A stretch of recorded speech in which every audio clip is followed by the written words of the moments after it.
you're using the Camtasia recorder, then it allows you to record out keystrokes as well. So later on while you're editing, you can automatically generate them and place it on the screen recording options. So I'm just going to go around here and hit record right here.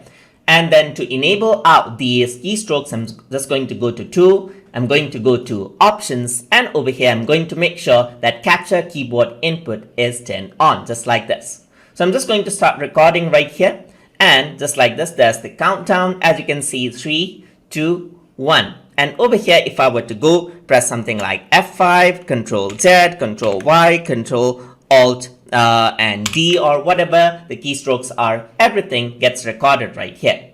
So let's just hit stop just like this, and then the footage is there just like this. So let me just go around here and then manage this out. So over here you can see that the footage has nothing of any sort of a keystroke right over here. But what you can do is you can go around over here on to modify, and here you find an option to generate the keystroke callouts, which we actually pressed up. So everything is recorded and the timing is there.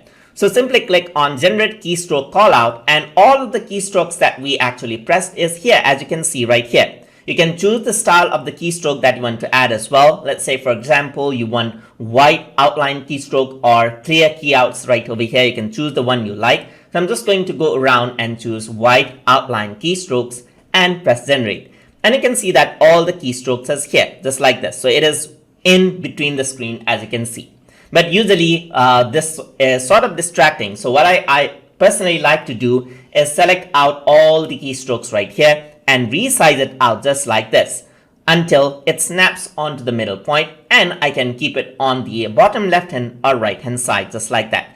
And as the video plays around, you can see the keystrokes just like that as well. You can also go over here and add in transitions according to what you like as well. For example, just like this, there's like a barn door right there. And that is how the keystroke actually comes in if you had to keep in transitions such as those.